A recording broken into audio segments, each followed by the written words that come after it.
Oke. Ya, shalom teman-teman yang ada di YouTube, yang ada di Zoom, yang ada di TikTok. Selamat datang di ibadah Empower Woman Ministry dalam acara ibadah pagi membangunkan fajar bersama saya, Pendeta Dr. Priscilla Damari Silitonga. Baik. Saya Okumene di sini saudara ya. Bisa karismatik, bisa reform, bisa presbyteria. Karena lagu kebangsaannya tak kupandang dari gereja mana. Nah, nanti kita nyanyikan itu ya saudara. Baik, saudara, saat ini saya akan membawa firman Tuhan yang berjudul dari pembaruan ke terobosan. Saya percaya September ini adalah musim baru. Katakan saudara, musim baru, bangkit di musim baru, mengalami terobosan di musim baru. Amin, amin, amin. Baik saudaraku yang terkasih, sebelum kita mendengarkan firman Tuhan, kita rendahkan hati kita berdoa. Terima kasih Bapak untuk pagi hari yang indah ini. Terima kasih untuk berkat-Mu yang selalu baru setiap pagi. September ini adalah musim baru. Kau membawa kami semua bangkit di musim baru. Arise in new season. Ada breakthrough, terobosan di musim baru. Roh Kudus, tolong hamba-Mu ambil alih penuhi dengan karunia hikmat pengetahuan dalam pengajaran hanya memberitakan kebenaran firman Allah. Roh Kudus ambil alih, sembunyikan hamba di balik salib-Mu, semua tentang-Mu untuk kemuliaan nama-Mu, hamba-Mu hanya alat. Kami semua satu persatu Roh Kudus dalam nama Yesus, jama pribadi lepas pribadi, walaupun mendengar dimanapun, lewat rekaman, kapanpun, selalu relevan karena yang bicara adalah Engkau, Allah Roh Kudus. Jama dan penuhi kami semua satu persatu, bicara kepada kami satu persatu. Di dalam nama Tuhan Yesus kami berdoa. Haleluya, haleluya. Amin. Baik, saudara. Hari ini judulnya adalah terobosan di musim baru. Saudara, tapi kita harus paham sebelum mengalami terobosan ada syaratnya. Pertama, sebelum mengalami bangkitan ada syaratnya. Jadi saya akan bawa. Nah, syaratnya kita baca dulu firman Tuhan. Semuanya harus berdasarkan firman Tuhan. Aku percaya Alkitab adalah firman Allah, penuntun hidupku, yang membawa hidupku dari kemenangan sampai menuju kemenangan. Selalu menjadi saluran berkat di dalam nama Yesus. Saudara, kita buka dari Yesaya 43. Saudara, nanti saya akan paparkan dan saya suka mengeksegesis. Kita harus dari ayat Alkitab dari dalam keluar. Saya memberi judul dari pembaruan ke terobosan. Saudara, tapi sebelum kita baca, eh bayangkan saudara saat ini jemaat Tuhan di mana saudara suka beli kalender lalu halamannya berganti, tanggalnya berganti, tapi hidup Anda tetap sama. Kenapa? Karena musim luar berganti, tetapi hati di dalam tidak berganti, maka tidak ada perubahan, tidak ada terobosan. Saudara, firman Tuhan hari ini akan mengingatkan kita bahwasannya musim baru tidak akan berarti apa-apa jika hati kita masih lama. Jadi ada prosesnya. Pertama, di musim baru hatinya harus baru. Setelah hati baru, ada kebangkitan, apapun tantangan, dan disitulah ada terobosan. Jadi ada proses.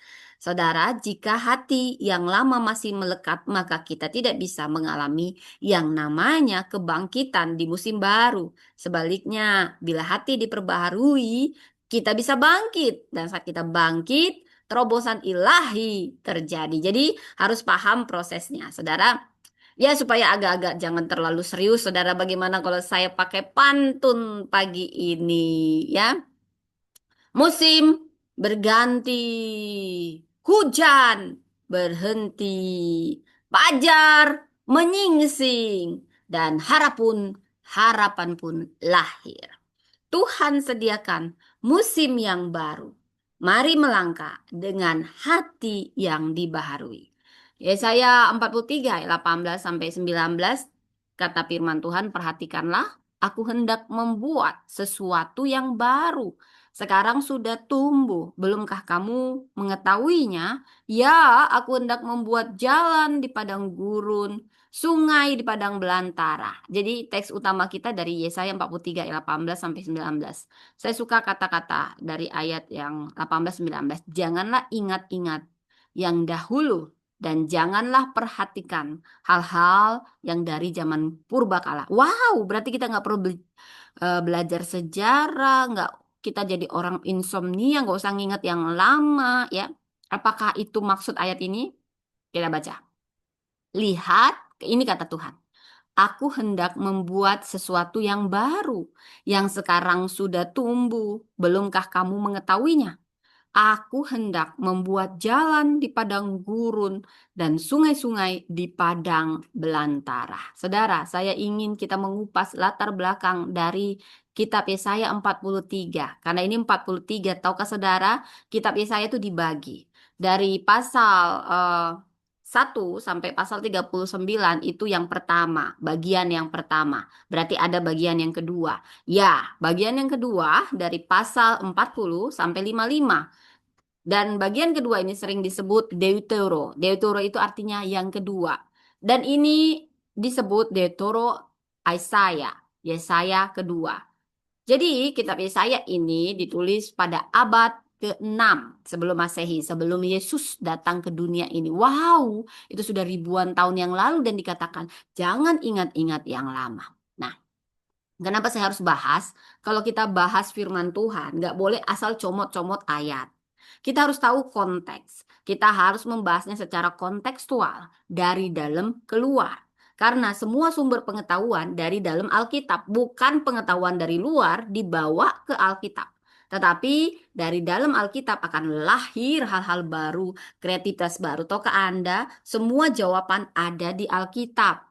Hal-hal yang baru mungkin sampai ribuan tahun ke depan kita tidak tahu. Itu sudah ada di Alkitab. Kita aja nggak baca, saudara. Atau kita nggak paham. Ada di perjanjian lama, ada di perjanjian baru. Semua nubuatan jauh ke depan, mau ribuan tahun lagi, sudah dinubuatkan.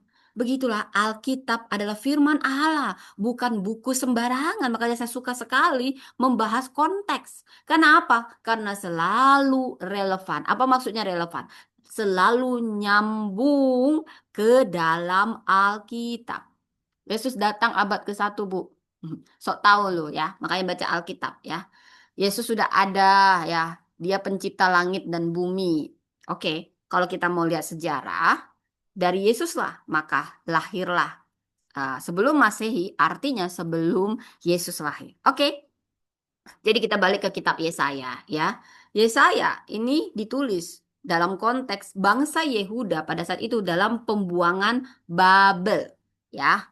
Dan ini pembuangan Babel tahun berapa? Ini sebelum Masehi, sebelum Yesus datang ke dunia. Yesus sudah ada Alfa dan Omega, dia Tuhan, ya, dia Tuhan. Saya harus tekankan ya. Dia bukan manusia yang dituhankan, tapi dia Tuhan yang berinkarnasi jadi manusia untuk menyelamatkan manusia. Anda harus paham dulu ya.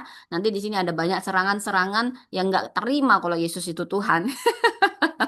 Ya, padahal itu juga udah dinubuatkan. Aku ditolak oleh ciptaanku sendiri ya, karena manusia akan melihat secara lahir ya. Oke, jadi itu sekitar bangsa Yehuda ini dalam pembuangan Babel itu sekitar 586 sampai 538 sebelum Masehi, sebelum Kristus datang ke dunia. Bagaimana kondisi pada saat firman ini diberi dalam konteks zaman itu oleh Nabi Yesaya? Kalau Yesaya berarti yang tulis Yesaya disampaikan oleh Yesaya. Dan Yesaya ada dua karena ini Yesaya 43, ini Yesaya yang kedua. Jadi mereka pada saat itu kehidupan jemaah, bukan jemaat, orang Israel atau bangsa Yehuda dalam pembuangan. Secara sosial, kehidupan mereka sebagai tawanan di negeri asing. Tidak ada identitas, tidak ada tempat ibadah, bait Allah dihancurkan. Secara politik, mereka dikuasai oleh kerajaan Babel. Jadi pada saat itu, adik kuasa negaranya adalah Babel. Kalau saat ini, Amerika adalah negara adik kuasa. Nah, saat itu bayangkan Indonesia sedang dijajah oleh Amerika. Jadi Israel atau Yehuda pada saat itu dalam pembuangan di bawah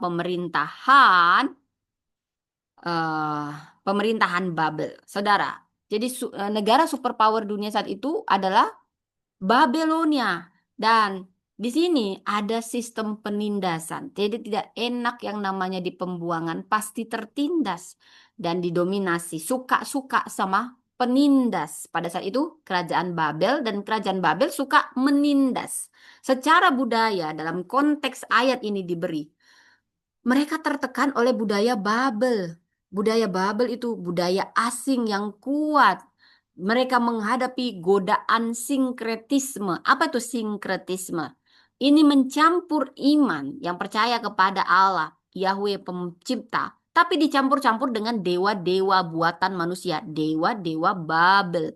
Jadi kerajaan Babel tidak takut akan Allah. Ya, dan bagaimana kondisi spiritual? Kondisi spiritualnya tentu putus asa. Yang dalam pembuangan, ditindas, tidak punya identitas, itu pasti putus asa karena sudah kehilangan harapan. Mereka merasa Tuhan meninggalkan mereka. Kenapa Tuhan membiarkan mereka dibuang? Tuhan kita Allah yang penuh kasih. Tetapi juga kasih itu disiplin. Mereka suka sekali, sudah tahu yang harus disembah Allah yang maha besar, pencipta langit dan bumi.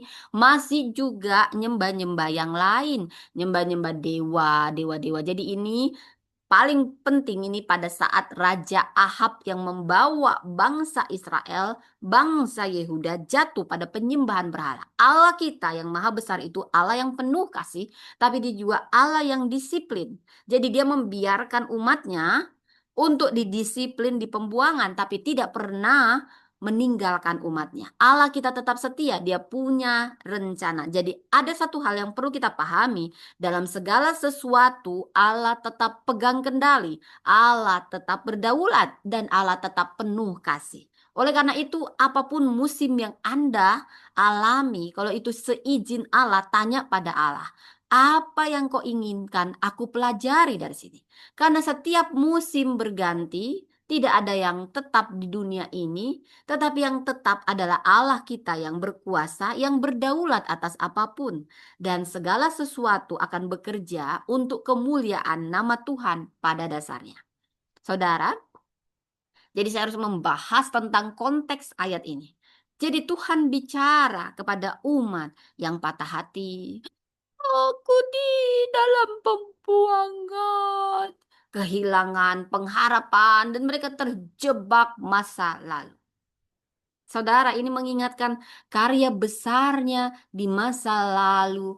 Bagaimana dulu mereka hanya bisa bernostalgia pada saat di pembuangan. Dulu kita bisa keluar dari Mesir.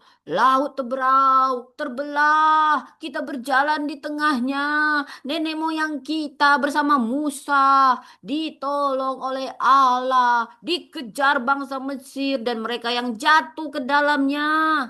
Tapi sekarang lihatlah, kita ada di pembuangan Babel, kita ditindas, kita merana. Oh, kalau bisa kembalikan aku ke masa lalu. Semua hanya berandai-andai karena sudah kehilangan pengharapan, saudara. Yang membedakan orang sukses dengan yang tidak adalah saat dia masih punya pengharapan atau tidak. Saudara, masalah bisa ada. Apapun bisa ada menghantam iman kita, tapi satu hal, jangan pernah putus asa, jangan pernah kehilangan pengharapan. Peter, Peter, ayo sini tulis firman Tuhan. Sambil aku ini ya saudara ya, sambil ngomong anak. Peter, ayo sini. Nah, ini anak saya Peter. Peter, baik. Jadi Tuhan sedang bicara kepada umat yang patah hati, kehilangan pengharapan, dan terjebak masa lalu. Saudara, jangan sampai terjebak masa lalu. Anda selalu trauma hal-hal pahit, atau Anda selalu banggain kemenangan terus di masa lalu. Padahal Allah kita Allah yang progresif, Allah yang ingin selalu menciptakan karya baru. Saudara, tahukah Anda, pencipta-pencipta, penemu-penemu, itu semua Alkitabiah. Karena kita menggambarkan cermin gambar Allah. Allah memberi kita hikmat yang membedakan kita dari semua ciptaannya. Sehingga hal-hal baru di dunia ini itu sebenarnya sudah tertulis di Alkitab. Teknologi-teknologi canggih, terutama ini dibuat oleh orang-orang pilihan, bangsa pilihan. Ya, walaupun saya tidak bilang semua, tapi para penemu, perhatikan mereka orang-orang Yahudi, saudara. Tapi bukan berarti Tuhan tidak cinta semua bangsa. Tuhan cinta semua bangsa. Tapi tergantung bagaimana Anda meresponnya. Tuhan cinta segala bangsa di dunia. Besar kecil, tua muda, bangsa apapun, Tuhan cinta segala bangsa. Ya, itu saya buat-buat saudara ya. Sabarlah dengan lagu saya.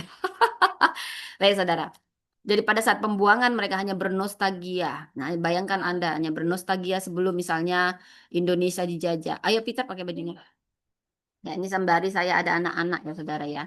Ya, maklum-maklum aja ya saudara ya. Jadi dia mengingatkan karya besar, mereka hanya bernostalgia karya besar Tuhan di masa lalu, keluaran dari Mesir, pembelahan Laut Teberau. Tapi menegaskan jangan hanya ingat yang dulu. Jadi Allah tahu umatnya hanya sedang bernostalgia dengan lagu lama. Nostalgia lagu lama, lagu lama. Ya, itu lagu apa ya? Baik, saya akan bahas, saudara. Jadi ayat per ayat saya akan bahas. Jangan ingat-ingat yang dahulu. Apa maksud ayat ini, saudara? Jangan ingat-ingat yang dahulu. Artinya, bukan berarti kita nggak boleh belajar sejarah. Sejarah penting. Allah tidak sedang melarang kita mengingat sejarah. Jadi jangan ada yang nggak belajar sejarah. Perlu belajar sejarah. Namun yang dilarang jangan terikat pada masa lalu. Anda juara satu. Dulu aku juara satu loh ya. Juara satu. Tapi Anda juara satu lagi nggak? Juara satunya dikembangkan, saudara ya. Jangan yang itu dulu. Jangan yang dulu-dulu. Atau aku dulu nggak bisa dimarahi. Aku nggak mau lagi mencoba. Oh seperti itu. Oh tidak. Tidak seperti itu. Jadi kita dilarang Allah terikat pada masa lalu karena Allah kita progresif. Dia sudah ada di masa depan, tapi dia juga Allah yang sama kuasanya bahkan sangat besar baik dari masa lalu sampai kapanpun Allah kita berdaulat. Dia sudah tahu semua dari dulu sampai nanti ke depan karena dia Allah yang maha hadir, Allah yang maha tahu, Allah yang maha besar. Jadi dia Allah yang progresif, dia ingin kita berkarya seperti dia. Dia suka hal-hal baru, menciptakan hal baru. Dunia ini musimnya selalu baru. Ada nanti penemuan teknologi lagi yang lebih canggih. Itu memang menunjukkan karya Allah atas manusia yang segambar dengan dia. Makanya Allah melarang kita cuman terikat masa lalu. Dia ingin kita berkembang dan ciptakan inovasi baru dan menuju kemenangan, dari kemenangan menuju kemenangan. Jadi masa lalu itu bisa jadi berhala kalau kita terikat pada kenangan pahit, pada nostalgia manis, sehingga menutup mata kita pada karya baru Tuhan. Itu yang tidak boleh. Itu makna ayat jangan ingat-ingat yang dahulu. Kemudian dikatakan, aku hendak membuat sesuatu yang baru. Kalau bahasa Ibraninya cadas, berarti segar, berbeda, tidak pernah ada sebelumnya. Ini menunjuk pada karya Allah yang kreatif, inovatif, melampaui pola lama. Jadi dalam konteks pembuangan saat itu, yang baru artinya apa? Pembebasan dari Babel. Ini lebih besar daripada keluar dari Mesir. Kemudian dikatakan, aku hendak membuat jalan di padang gurun dan sungai di padang belantara. Apa maksudnya? Jalan di padang gurun, sungai di padang belantara itu bicara hal-hal yang mustahil. Tapi bagi Tuhan tidak ada yang mustahil. Bagi Tuhan tak ada yang mustahil. Bagi Tuhan tak ada yang tak mungkin. Jadi jalan di padang gurun ini gambaran providensi Allah. Dia membuka jalan saat tiada jalan. Selalu ada jalannya Tuhan, caranya Tuhan untuk menolong. He will make a way where there seems to be no way. Jadi intinya selalu ada jalan. Karena selalu ada gambaran providensi Allah. Oleh karena itu jangan pernah putus harapan. Di padang gurun yang mustahil, Tuhan buat jalan. Dia sedang bilang, hal-hal mustahil, serahkan padaku, nggak usah kau pikirin. Karena aku Allah yang penuh kemustahilan, itulah bedanya aku sama kamu, gitu ya saudara. Pembuat yang supranatural, ya Allah. Jadi sungai di padang belantara itu simbol pemeliharaan ilahi, sumber kehidupan di tempat yang mustahil. Jadi secara profetik ini menunjuk, secara historis ini kepulangan bangsa Yehuda dari pembuangan ke Yerusalem. Jadi secara mesianis ini menunjuk pada Yesus Kristus sang jalan hidup. Aku jalan kebenaran, itulah firman Tuhan. Nah, ini lagunya kemana ini saudara ya? Allah, Yesus Kristus adalah sang jalan hidup. Yohanes 14 ayat 6. Dia akan membuka terobosan menuju keselamatan. Jadi secara rohani, terobosan dalam kehidupan kita orang percaya. Itu adalah tempat di mana Tuhan bekerja di luar batas logika manusia. Saya mau bagi di sini ada 3 makna dari pembacaan ini mengingatkan kita bahwa Allah adalah Tuhan yang transenden sekaligus imanen. Transenden dan imanen. Maksudnya apa? Maksudnya Allah kita berdaulat atas sejarah bangsa-bangsa. Dia bisa menggunakan Persia untuk membebaskan Yehuda. Tetapi Allah kita juga bisa hadir sangat dekat dengan kita untuk memberi kita penghiburan di masa musim apapun. Wow, begitu baiknya Allah kita. Dan yang kedua, Anda harus paham di sini Allah kita pencipta karya baru. Pencipta karya baru. Pencipta karya baru. Jadi saudara, teologi pembaruan ini sudah ada di Alkitab. Kecanggihan zaman sudah dinubuatkan di Alkitab dan asalnya apapun inovasi, kecerdasan manusia itu sumbernya adalah Allah. Dan Allah tidak suka mengulang pola lama. Yang suka mengulang pola lama, lagu lama adalah setan, saudara. Tetapi Allah kita, Allah yang kreatif, Allah yang inovatif, Allah yang luar biasa, saudara ya. Jadi dia menciptakan hal baru sesuai zaman. Dan Anda harus paham, Allah kita, Allah yang setia pada janjinya. Meski umatnya gagal, Allah tetap setia. Terobosan bukan karena kebaikan manusia, tetapi karena anugerah Allah. Yang keempat, saudara, Anda harus paham, Yesus adalah penggenapan. Yesus adalah penggenapan. Saya minum dulu, saudara. Yesus adalah jalan di padang gurun. Satu-satunya jalan keselamatan ya saudara. Saya sambil colokin takutnya mati ya. Jadi satu-satunya jalan keselamatan hanya melalui Yesus Kristus. Yesus adalah air hidup. Yohanes 7 ayat 37 sampai 38. Sungai di tengah belantara, dunia yang kering. Saudara, saya mau bagi bagaimana eh, bisa terjadi pembaruan dari pembaruan menuju terobosan. Siapa yang mau mengalami terobosan? Saya percaya, saya doakan kita semua mengalami terobosan di musim baru di bulan September ini. Jadi, terobosan diperlukan, pembaruan dulu harus dimulai. Pada saat itu, dalam konteks Yesaya 43, umatnya terkunci masa lalu, pembuangan. Saudara, mungkin ini mengingatkan kita, saya tidak tahu saudara, mungkin saat ini saudara yang mendengar, bukan kebetulan, tidak ada yang kebetulan dalam Tuhan. Saya hanya alat untuk menyampaikan firman Tuhan. Mungkin saat ini Anda merasa Anda sering terkunci dalam trauma, dalam luka, atau kegagalan masa lalu. Ini firman buat Anda. Dan konteks ini juga secara politik di Yesaya 43. Pada saat itu bangsa Yehuda tidak mampu melawan negara superpower Babel. Mungkin saat ini dalam versi kita, kita sedang tidak mampu dan merasa terbatas menghadapi tantangan besar yang sedang kita hadapi saat ini. Jadi konteks zaman ini dibawa kepada zaman kita, pada diri kita. Saya menyederhanakannya. ini untuk kita bersama. Secara budaya pada saat Yesaya 43 ini dibacakan, terjadi tekanan asimilasi sehingga umat hampir kehilangan identitas.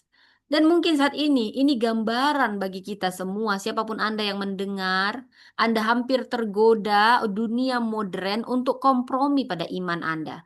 Mungkin Anda ditawari harus pindah iman supaya Anda mendapatkan bantuan. Ini yang saya sebut tantangan asimilasi.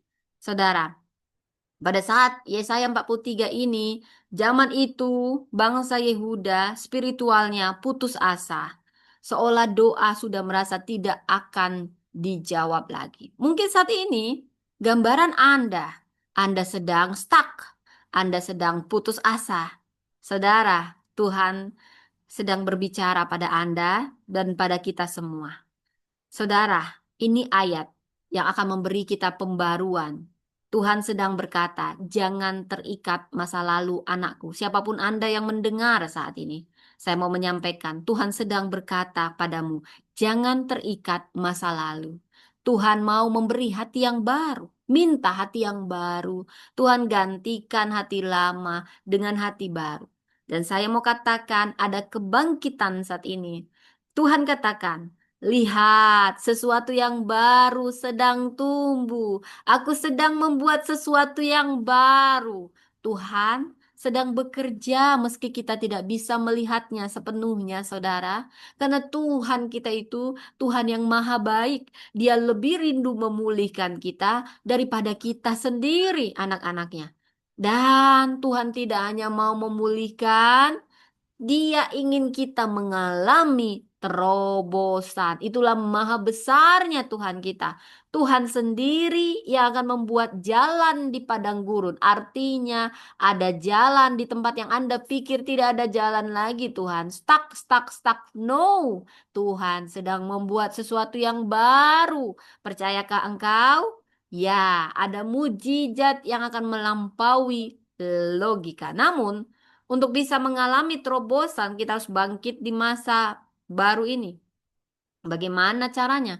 Anda tidak akan pernah bangkit kalau Anda belum melepaskan masa lalu. Jangan biarkan luka atau nostalgia kemenangan menghalangi Anda masuk ke musim baru. Percaya pada karya baru Allah. Tuhan tidak berhenti bekerja. Selalu ada sesuatu yang baru tumbuh. Dia siap melangkah ke jalan yang Tuhan bukakan. Terobosan terjadi saat kita berani melangkah dalam iman. Wow, wow, wow, wow, wow. Luar biasa, saudara. Allah selalu bekerja mencipta hal yang baru. Allah kita kreatif, inovatif. Jadi iman tidak boleh berhenti pada pengalaman lama. Janji pemulihan lebih besar dari trauma dan kegagalan masa lalu. Ada jalan, selalu ada jalan saat tiada jalan. Saudara, saya suka lagunya Don Moon. He will make a way where there seems to be no way. He walks in way we cannot see. He will make a way for me. He will be my guide. Hold me closely to his guide. Saudara, ini untuk kita. Anda tidak kebetulan mendengar ini, Anda yang stuck. Saya mau katakan ini musim baru bagi Anda. Tapi Anda harus melepas yang lama. Minta hati yang baru dan bangkitlah. Ada janji pemulihan lebih besar. Ada jalan baru yang Tuhan sedang buat. Meski nampak mustahil, karena dia memang Allah yang berdaulat, dia Allah yang penuh dengan kemustahilan. Karya keselamatannya progresif. Progresif ya saudara ya. Seperti dia membawa bangsa Israel keluar dari Mesir. Dia juga membawa bangsa Yehuda keluar dari Babel. Dan puncaknya dalam Kristus. Nyata dalam hidup umatnya. Wow, Allah sedang membuka jalan yang baru. Siapa yang percaya katakan yes. Tuhan, aku percaya Kau membuka jalan baru. Aku mau meninggalkan masa lalu. Aku mau menyongsong masa depan. Aku percaya Kau sedang membawa aku keluar dari padang gurun ini ke aliran air hidup. Dan saat Tuhan berkata, aku sedang membuat sesuatu yang baru. Yes, itu untukku Tuhan. Aminkan. Aminkan. Walaupun di sini ada yang tertawa-tertawa, dia tidak akan pernah mengalami terobosan. Karena kerjanya hanya tertawa sehingga dia tidak pernah mengalami mujizat. Kasihan banget dia ya. Anda kasihan banget yang sukanya ngejek-ngejek. Lebih baik Anda bilang, yes Tuhan, aku percaya Kau Allah di atas kemustahilan. Ada jalan keluar bagiku. Ada kebangkitan. Ada terobosan di bulan September ini. Apapun agama Anda, Tuhan tidak punya agama. Tapi siapa yang percaya dan beriman kepadanya, itu yang mengalami terobosan. Terobosan. Jangan ingat hal yang lama, yang dahulu. Dia sedang membuat yang baru karena dia pencipta, penebus, dia pemilik alam semesta, dia suka, dia berdaulat, dia suka untuk melakukan hal-hal yang baru. Dia Tuhan yang dinamis, progresif, dia ingin membawa kita ke masa depan yang penuh harapan, bukan nostalgia masa lalu. Dia menebus kita dari pembuangan, dari keadaan apapun saat ini, stuck Anda saat ini, Tuhan sedang membuka jalan. Apakah Anda percaya? Ya, apakah Anda percaya? Hanya pada orang-orang yang percaya ini terjadi. Kalau yang mencibir-cibir di sini dengan kesan-kesannya, maka kasihan sekali. Anda tidak akan pernah mengalami terobosan musim baru. Dan Anda harus tahu penebusan Allah tidak hanya pada masa lalu, tapi Dia selalu Allah yang maha hadir secara kontekstual dan sejarah umat dimanapun. Jadi hal yang dahulu itu bicara tentang kehancuran, penderitaan. Peter, Peter, sini nak. Sini sama mama. Ayo. Maaf ya saudara, saya sambil ngomong anak saya. Peter, sini nak. Jadi sesuatu yang baru itu apa? Itu bukan hanya sekedar promosi, bukan hanya sekedar berkat, itu janji keselamatan, pemulihan. Jadi iman Kristen menekankan orientasi ke depan. Allah terus mencipta sesuatu yang baru dalam hidup umatnya. Berhenti hidup dalam trauma, nostalgia masa lalu. Berhentilah. Percaya dia sedang membuat hal yang baru meski mustahil. Karena Allah sanggup membuka jalan di tengah kebuntuan hidup kita. Dan harapan iman bukanlah mengulang masa lalu, tapi berjalan menuju masa depan dalam rancangan Allah. Amin, amin. Saudara, saya berdoa ini terjadi pada Anda. Banyak orang Kristen, banyak orang saat ini terikat masa lalu, terikat kegagalan, luka, trauma, nostalgia kejayaan lama. Stop, stop, stop. Firman ini menegaskan, Tuhan kita senang sesuatu yang baru, progresif, dan Dia sedang membuat sesuatu yang baru di hati ini. Jadi, meski Anda saat ini ada di padang gurun, ekonomi krisis, sosial krisis, keluarga krisis, semua tampak buntu, buntu, buntu. Maka ini bukanlah suatu kebetulan. Dia sedang bicara, aku sanggup membuka jalan baru. Jangan terikat yang lama. Saudara, kita sedang bicara tentang orang Kristen itu hidupnya nggak boleh statis. Kita semua nggak boleh statis, tapi progresif. Karena Allah kita bukan statis dan musim akan selalu berganti. Kasih Tuhan tetap abadi, tak pernah berubah sampai selamanya. Kau tetap percaya. Oke, saudara. Jadi kalau Anda merindukan breakthrough, apa itu breakthrough? Terobosan. Siapa yang mengalami? Siapa yang percaya aku akan mengalami terobosan? Katakan dalam nama Yesus aku mengalami terobosan. Terjadi terobosan.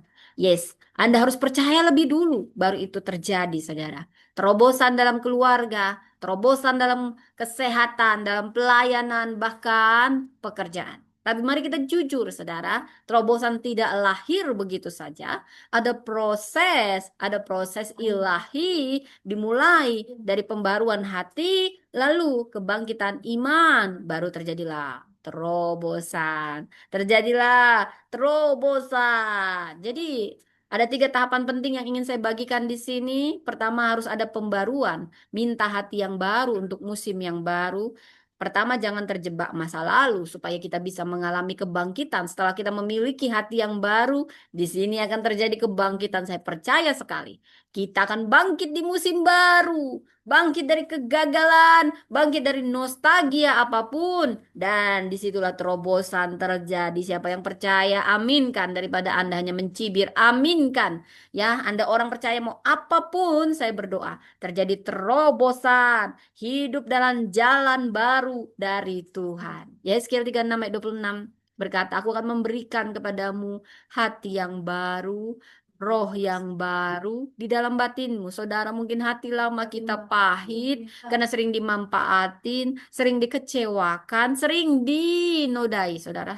Minta hati yang baru, karena yang menciptakan hati kita adalah Tuhan. Maka mintalah, Tuhan, aku minta hati yang baru. Aku lepaskan kekecewaan, dihianati, dimanfaatkan, dibohongi. Tuhan, berikan aku hati yang baru. Kaulah yang pencipta hati ini. Perbaharuilah hatiku, batinku, ya Tuhan. Mungkin harus mulai dari situ. Karena Tuhan tidak bisa memberi sesuatu yang baru di tempat yang lama. Anggur baru harus di tempat kemasan yang baru, saudara. Dan kita tidak bisa di situ, kita perlu Tuhan. Memang kita nggak bisa jalan sendiri. Ku tak bisa jalan sendiri. Karena semua itu bagian Tuhan. Minta sama Tuhan. Minta sama Dia. Saudara, as simple as that. Dia Bapa yang baik.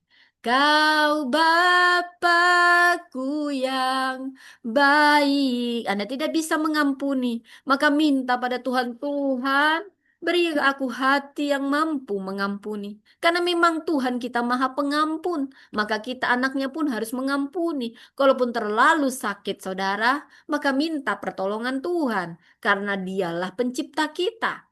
Kita hanya perlu berserah, tapi tidak menyerah.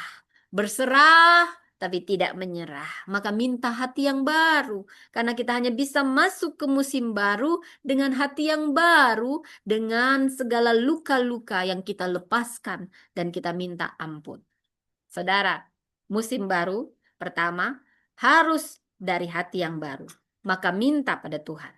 Musim baru bukan sekedar suasana eksternal, tapi ini transformasi internal. Perubahan sejati dimulai dari hati, bukan dari luar, dari dalam. Perubahan itu dimulai bukan dari luar, dari dalam, dari hati. Saudara, bayangkan Anda punya ponsel lama, seperti ini saudara, handphone, ya, ponsel lama. Lalu sekuat apapun casingnya, sebagus apapun wallpapernya diganti-ganti, kalau baterainya sudah rusak. Jadi hati itu baterai. Baterainya sudah rusak, maka dia nggak bisa bekerja optimal. Sebentar-sebentar mati, sebentar-sebentar harus dicas. Demikianlah hati kita. Maka kita perlu baterai yang baru, perlu hati yang baru. Apakah hatinya dicopot? Bukan, tapi dibaharui. Ya, Anda tidak pernah tahu. Ada yang pernah minta jantung yang baru. Dokter pernah memeriksa. Jantungan benar-benar baru, saudara. Karena tidak ada yang mustahil bagi Tuhan. Itu tergantung pada imanmu menangkapnya. Jadilah sesuai imanmu. Minta hati yang baru. Hatimu sudah tercabik-cabik, dihianati, disakiti, dimanfaatkan. Aku tahu rasanya tuh, saudara. Saya juga mengalami itu. Ditusuk dari belakang. Maka kau perlu hati yang baru. Itu seperti baterai HP yang sudah memang waktunya diganti. Tidak bisa lagi. By the way, saya bangunkan anak saya dulu ya. Hello, hello, hello. Hello, hello. Selamat pagi, calon pemimpin bank. Tuh kan, kalian ya. Ini anak saya. Nah, karena dia mau sekolah, saya sambil khotbah, saya sambil ngomong anak, saudara ya. Ya, dari teman-teman yang di YouTube jangan heran ya, saya apa adanya aja. Ya, sampai anak saya nyatu dulu rohnya ya, saudara ya. Oke, jadi saudara, kalaupun Anda ganti casing HP, ganti ini, padahal yang perlu diganti adalah baterai. Maka baterai harus diganti. Baterai itu seperti hati. Minta sama Tuhan hati yang baru. Hati tanpa pembaharuan batin, maka tidak bisa berjalan optimal dalam musim yang baru. Daud setelah jatuh dengan Batseba, dia minta hati yang baru. Ciptakanlah dalamku hati yang tahir, ya Allah. Karena memang yang menciptakan kita adalah Tuhan. Kita tidak bisa memperbaharui hati kita, kita perlu Tuhan. Daud sadar, kemenangan dan panggilan hanya bisa berlanjut dengan hati yang dibaharui. Nelson Mandela, dia perlu hati yang baru untuk bisa mengampuni orang yang memenjarakannya padahal dia nggak salah. Hmm. Ayo kita berdoa dulu ya saudara. Maaf ya agak-agak ada iklan. Tuhan, terima kasih untuk pagi ini. Paulus sudah bangun, memulai hari ini. Lindungi, jagai, bungkus dengan darah Kristus. Dalam nama Tuhan Yesus. Amin. Minum banyak minum. Ya. Ayo ayat hafalannya dari Daud. Mazmur. Ya minum dulu minum. Itu ubur-uburnya ya nama Mbak ya. Oke. Ini anak saya ganteng nanti dia jadi hamba Tuhan, jadi dokter, jadi hamba Tuhan, jadi pengusaha, pokoknya semua dia. Ya, saya doakan. Musim baru, hati baru, anakku, anak yang luar biasa. Oke, sekarang ke Mbak ya, Andi ya. Oh itu tuh ubur-uburnya. Oke, saudara, back again. Saya mohon maaf ya, saudara ya. Namanya juga ibu ya, anaknya masih kecil-kecil, tapi rindu memberitakan firman Tuhan. Saya apa adanya. Shh, jangan-jangan. Nah. Maaf ya ada suara-suara saudara ya. Baik, kita kembali lagi. Jadi saya cerita tentang Nelson Mandela. Dia melakukan hal yang benar, tapi dia dipenjara. Penjaranya bukan 2 tahun. Penjaranya 27 tahun, saudara. Wow, mungkin dia umur 40, keluar-keluar 60 gitu, saudara. Wah, bisa pahit hatinya. Tapi sebenarnya dia tidak pernah dipenjara.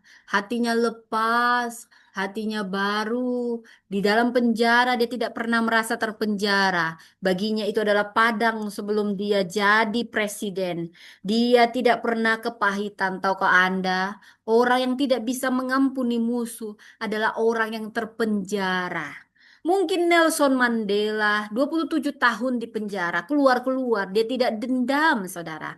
Karena dia sudah melepaskan pengampunan, bahkan dia membawa terobosan bagi Afrika Selatan, menyatukan Afrika Selatan, sehingga tidak ada lagi pembedaan ras. Coba bayangkan, kalau dia hanya mengasihani diri, aku salah apa di penjara? Aku membela dan mengatakan yang benar aku di penjara.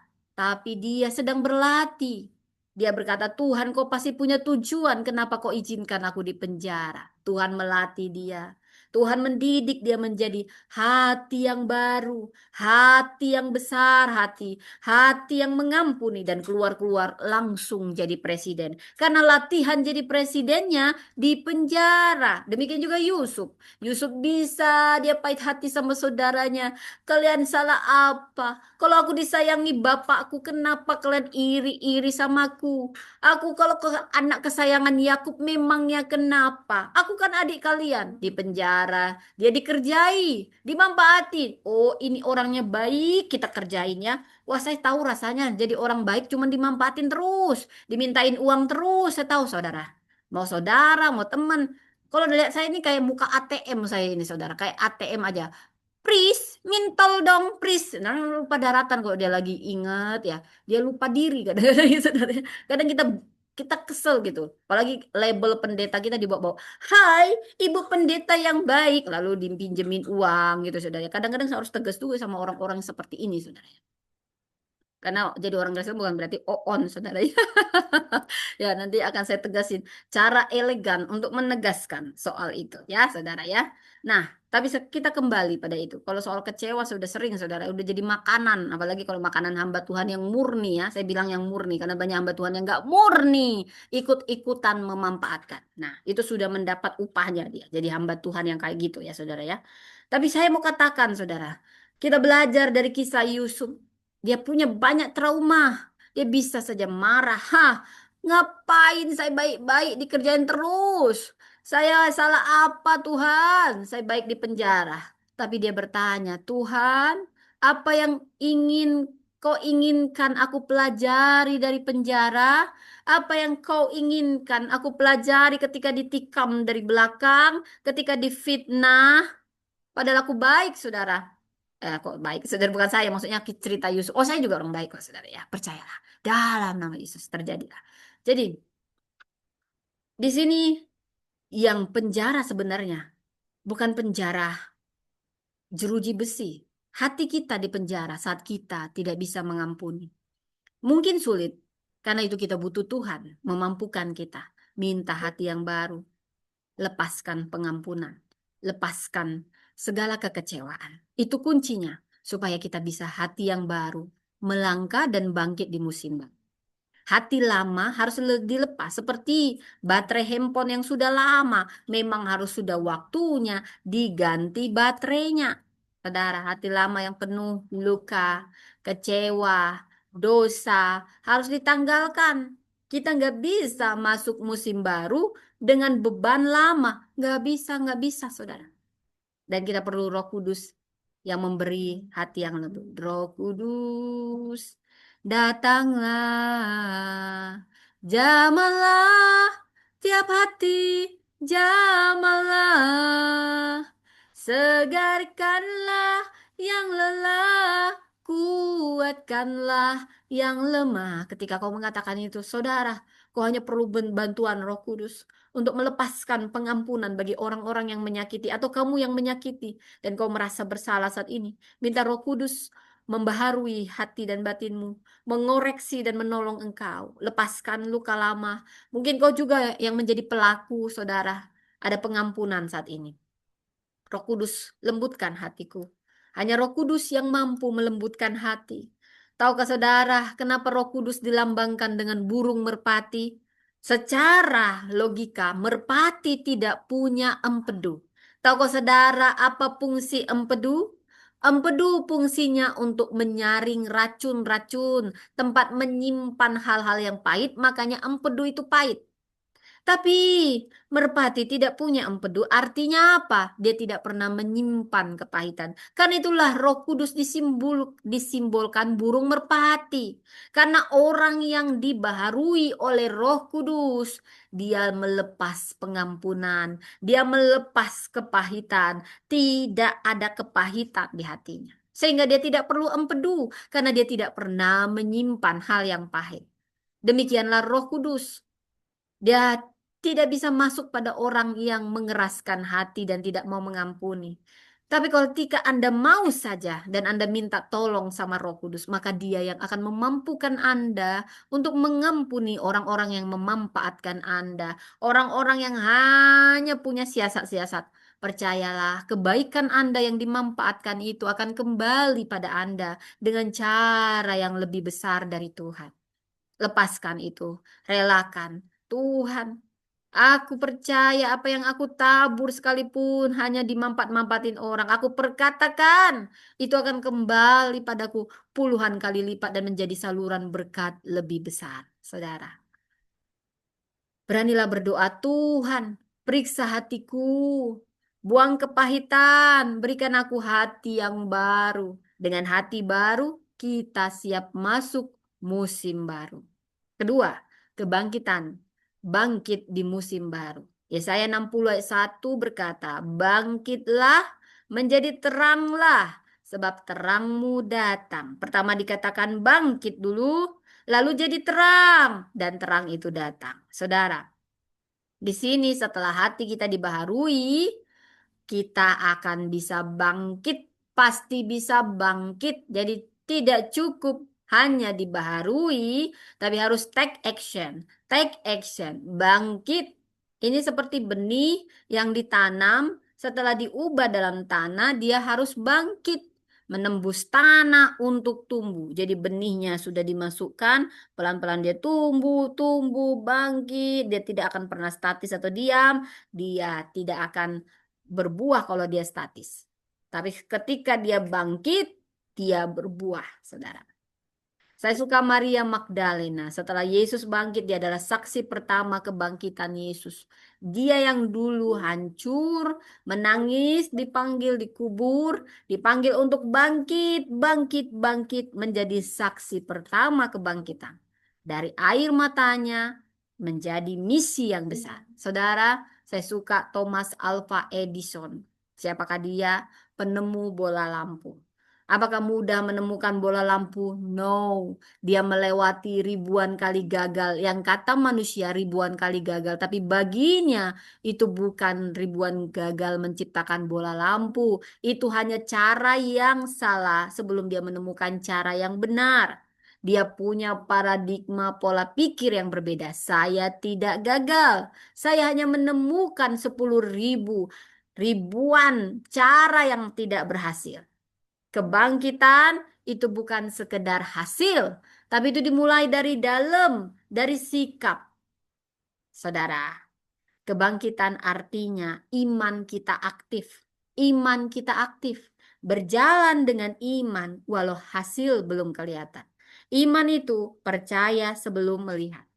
Dan kebangkitan berarti meninggalkan kubur lama. Seperti orang yang mati, dia bangkit, berarti dia harus keluar dari kubur, baru sah dia bangkit, saudara ya. Bayangkan seperti itu, as simple as that.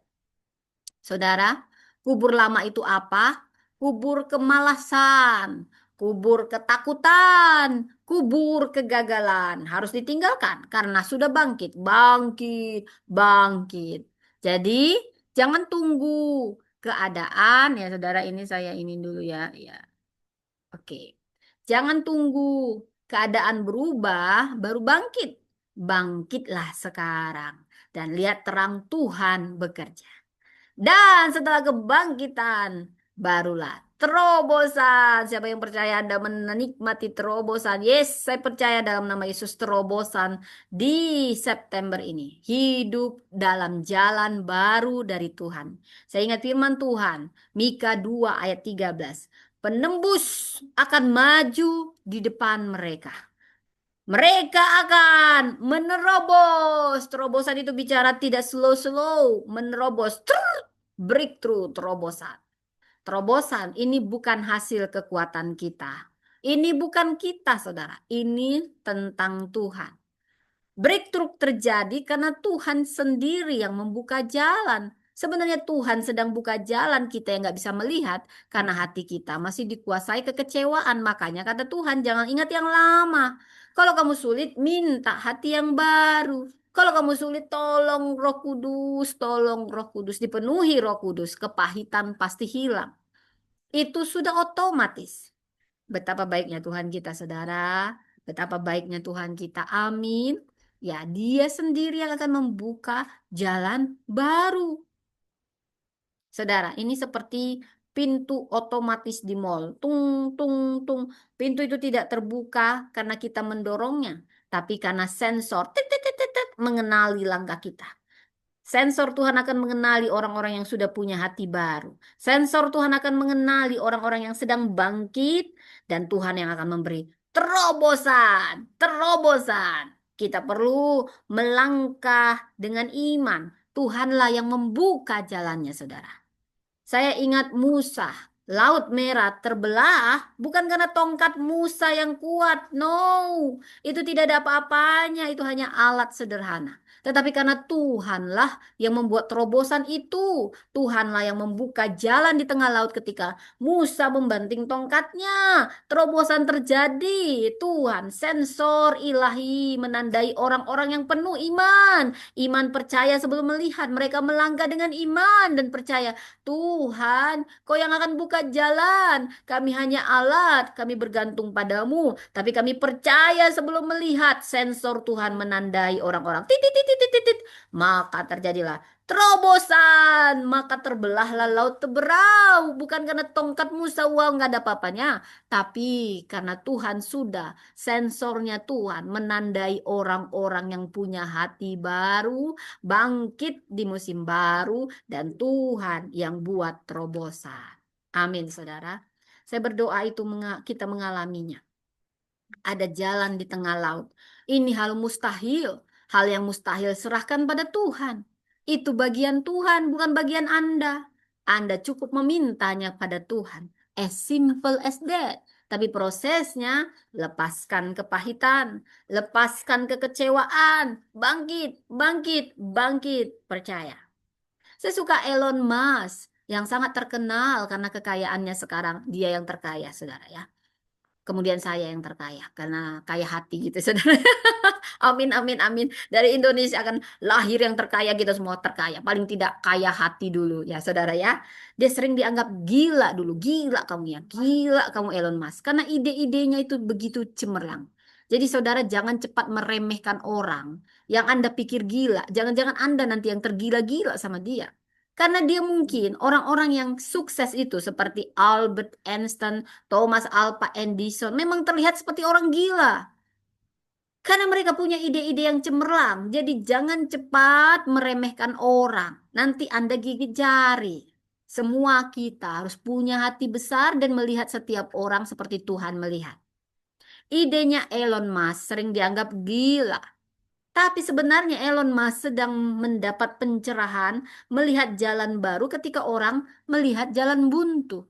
Dari SpaceX hingga Tesla, dia menunjukkan terobosan lahir dari visi yang besar. Minta visi yang besar dari Tuhan kita yang besar yang kita hidupi dengan tekun. Jadi saudara, terobosan pasti akan membawa kita ke dimensi baru. Wow, siapa yang siap dengan dimensi baru? Saya siap Tuhan dengan dimensi baru. Maka doa kita harus lebih dalam, pelayanan kita lebih luas, keluarga kita dipulihkan, pekerjaan kita diberkati. Amin, amin, amin. Terjadi, terjadi. Dan saudara, saya mau bahas yang ketiga. Yesus adalah sang breaker. Dia raja yang berjalan di depan menuntun kita menembus batas. Dia yang akan membuat kita menembus batas. Jadi setelah hati dibaharui, kita bangkit, percayalah Tuhan akan membuka pintu-pintu yang tak terbayangkan selama ini. Pintu-pintu yang kita pikir mustahil, yang mustahil serahkan pada Tuhan. Jadi saya mau merangkumnya saudara. Pembaharuan pertama ini adalah dasarnya, pondasinya. Hatinya harus baru, hatinya harus baru. Kebangkitan itu karena kita sudah merespon setelah kita punya hati yang baru. Minta pada Tuhan hati yang baru. Maka iman kita pun bangkit. Kita yang dulu sudah ragu, putus asa, hidup seperti tidak hidup, seperti zombie. Akhirnya karena hatinya sudah baru, maka imannya bangkit. Dan saat iman bangkit, terobosan adalah bagian Tuhan. Itu janjinya, hal yang mustahil bagiannya. Dan Tuhan sendiri yang akan buka jalan. Jemaat yang dikasihi, inilah pola ilahi. Ada pembaruan, ini pondasi. Ini pondasi, baterainya harus baru, hatinya harus baru. Setelah itu baru merespon, menangkap dengan iman. Karena yang putus asa, yang tidak percaya sudah ditinggalkan. Lalu terjadilah kebangkitan, maka terjadilah terobosan, terobosan, terobosan. Dan saat kita berjalan di dalamnya, hidup kita akan dipakai untuk menyatakan kemuliaan Allah di musim baru.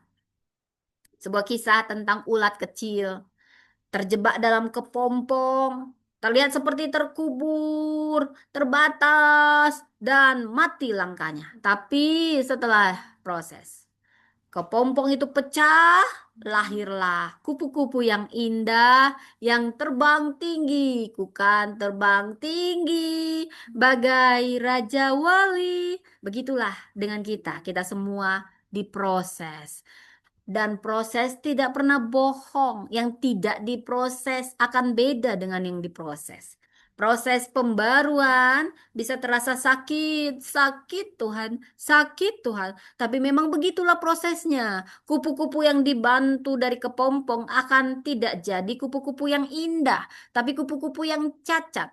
Tuhan membiarkan kita, bukan membiarkan kita supaya lewat proses itu kita indah. Kalau tidak diproses, semakin sakit prosesnya, itu artinya kita sedang dibentuk semakin indah. Karena barang-barang yang indah, emas yang indah, berlian yang indah, mutiara yang indah, itu prosesnya lebih sulit. Makanya harganya lebih mahal, saudara. Jadi kebangkitan ini bisa menuntut keberanian. Tetapi hasilnya adalah terobosan yang membawa kita ke langit terbuka dalam rencana Allah. Saya tutup, saudara. Demikian firman Tuhan. Anda sudah mau ngantar anak sekolah. Saya tutup dengan pantun, saudara. Bunga mekar, harum semerbak. Mentari pagi bersinar terang. Hidup yang dibaharui, bangkit, menerobos, akan dipakai Tuhan. Nyatakan kemuliaannya yang gemilang. Amin, amin, amin. Demikian firman Tuhan, mari kita berdoa. Terima kasih Tuhan. Beri kami hati yang baru. Ajari kami bangkit dalam iman. Dan tuntun kami melihat terobosan ilahi dalam setiap area hidup kami. Berkati setiap jemaat yang mendengar, kami percaya ada terobosan di bulan ini. Dan setiap hari kami melihat hal-hal yang mustahil dari Tuhan. Bagi yang masih di hatinya lama, Tuhan, Roh Kudus jamah, baharui hati kami. Kami minta hati yang baru. Dalam nama Tuhan Yesus. Amin. Amin, amin. Saudara, tidak terasa sudah hampir jam 7. Demikian firman Tuhan. Nanti kita akan ibadah siang lagi, saudara ya. Tuhan memberkati. Bye. Ya, bagi saudara yang ada di YouTube, Tuhan memberkati. Bye.